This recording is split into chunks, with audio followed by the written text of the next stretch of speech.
fellow South Africans, die 8de Mei 2025 is dit 'n feit soos 'n koe.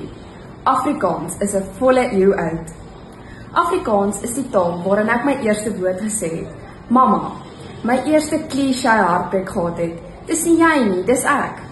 En my eerste kinderrympie gesing het. Handjies slap, koekies bak. Afrikaans is die taal waarin ek droom en bid. Dit is die taal waarin my ouers wysheid aan my oordra. Afrikaans is die lens waardeur ek die wêreld verstaan.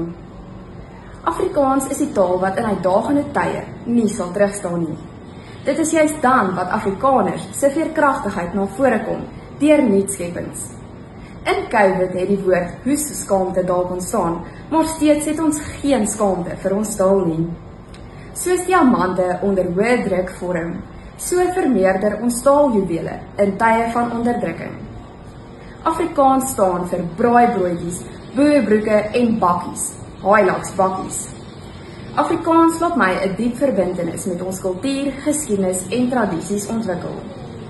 Afrikaans met al sy dialekte laat niemand soos 'n vis op droë grond voel nie. Al spreek die president ons aan in Engels, is dit steeds Oos-Wes, Tuiswes en ek voel tuis in Afrikaans.